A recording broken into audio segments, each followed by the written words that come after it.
O Senhor esteja convosco.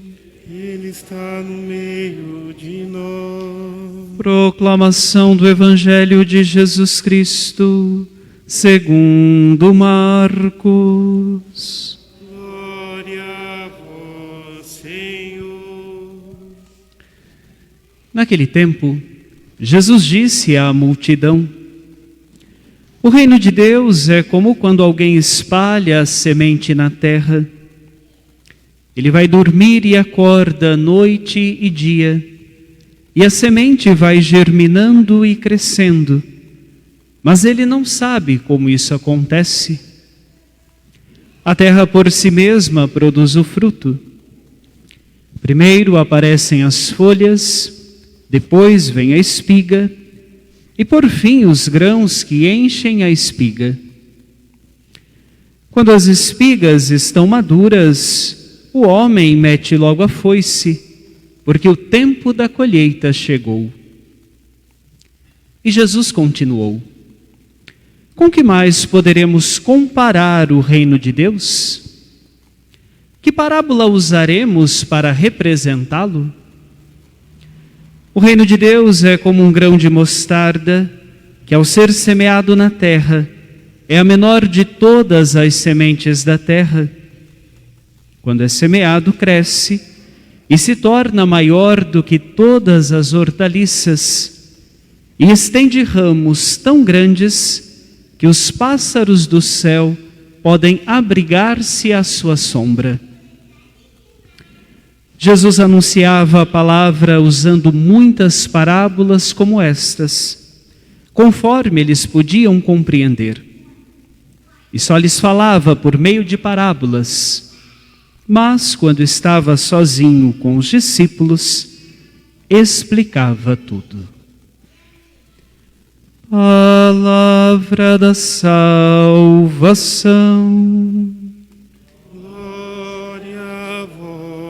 Senhor.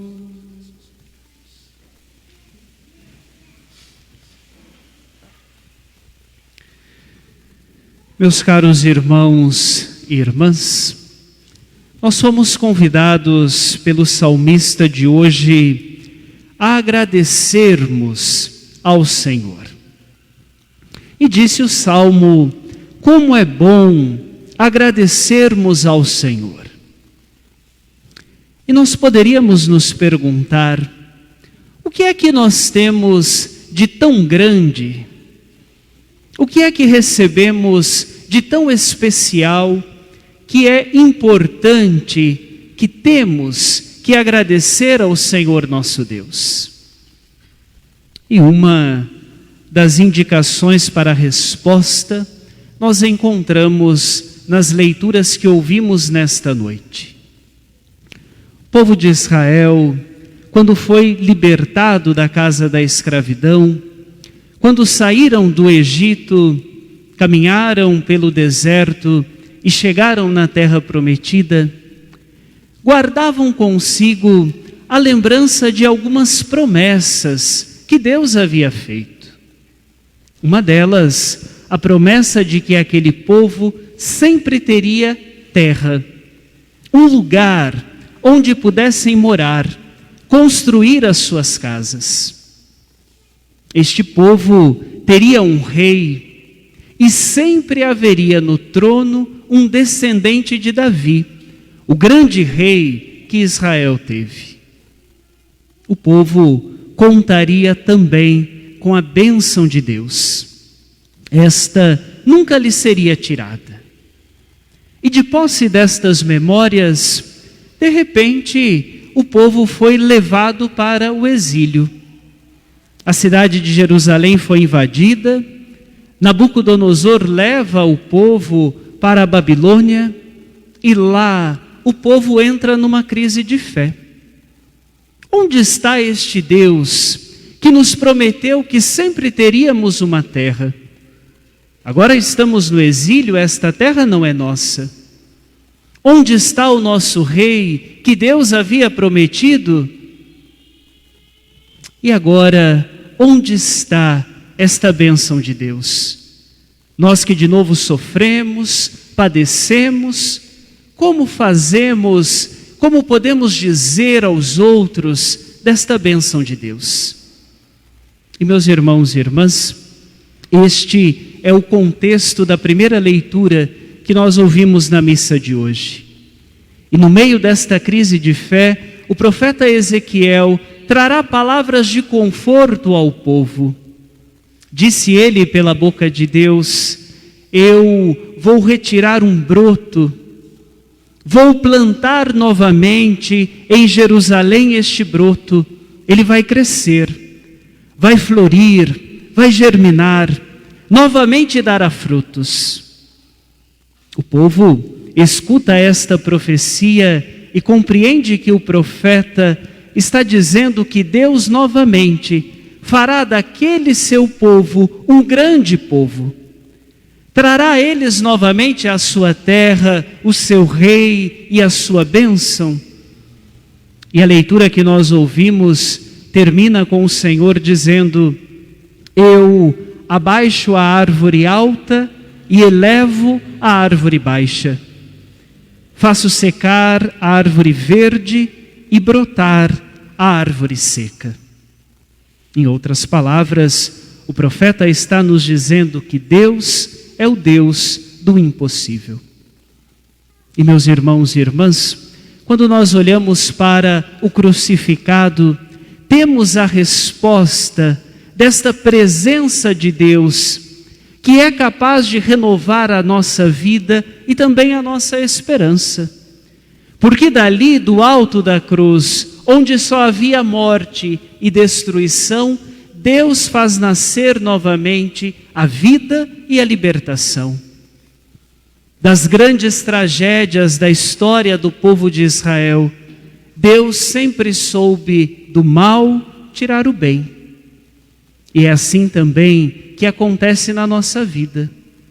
Por isso esta leitura hoje nos traz esperança, porque nós também vivemos algumas tragédias. Nós também carregamos alguns pesos, algumas feridas, algumas dificuldades. E meus irmãos e irmãs, quando escutamos esta leitura, o nosso coração deve arder. O nosso coração deve agradecer a Deus pela sua presença nas nossas vidas, porque também do mal que acontece na nossa história, Deus pode fazer o bem. Também daquelas situações em que nós já perdemos a esperança, em que nós não sabemos o que fazer, nem onde ir, Deus traz de novo a todos nós a resposta. Por isso, meus irmãos e irmãs, é importante que o nosso coração possa sempre se abrir a esta presença de Deus.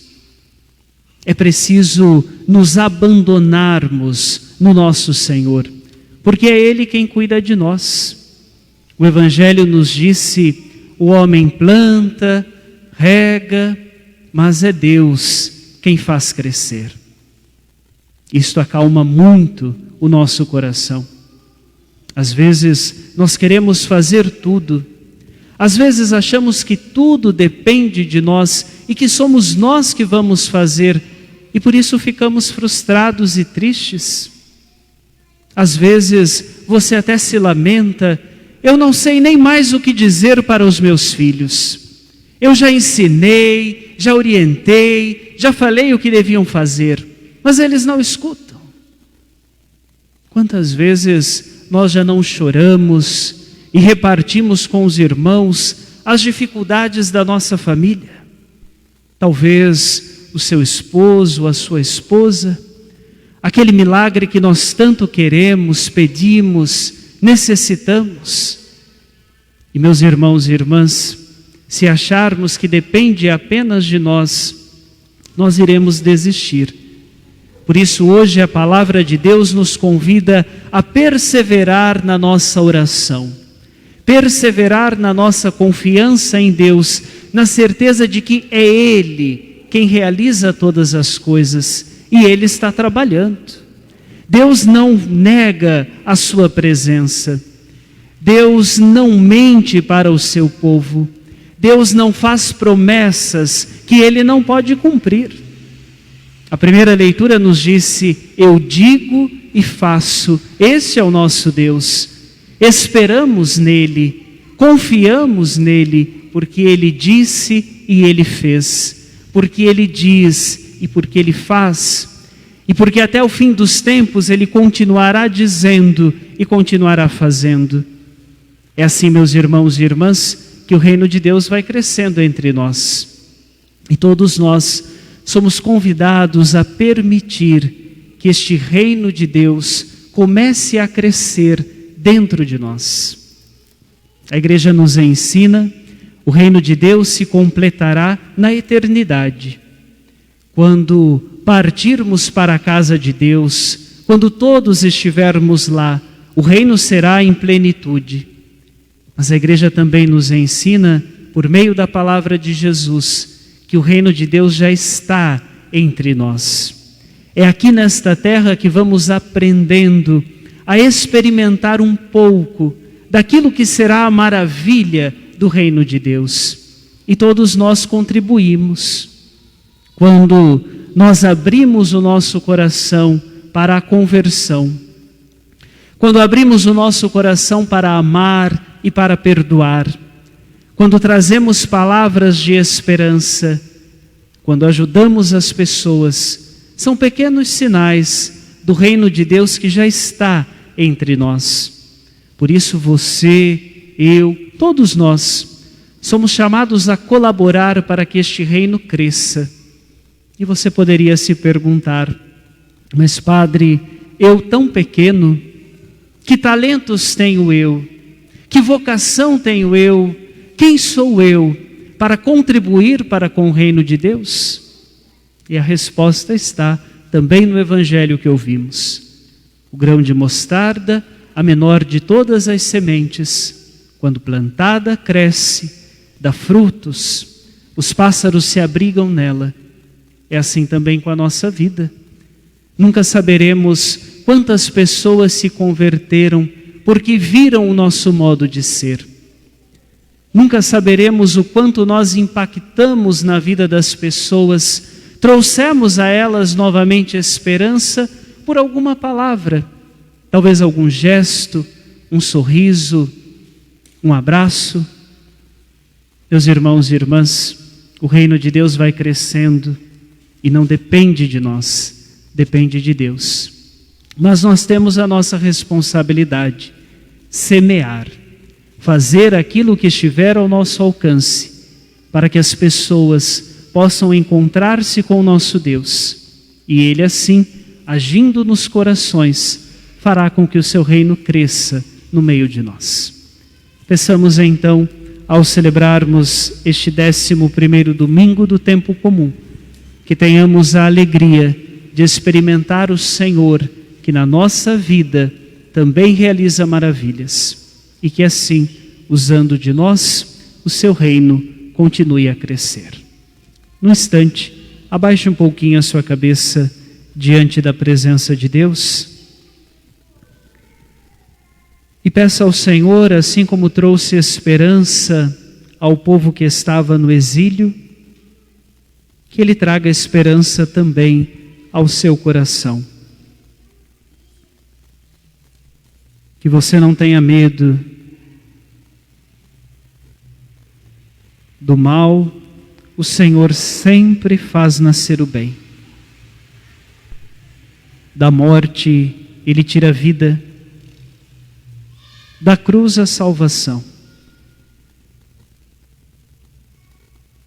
E peça ao Senhor então, que tocado por Ele, você viva de tal modo que o seu reino possa crescer e se desenvolver entre nós.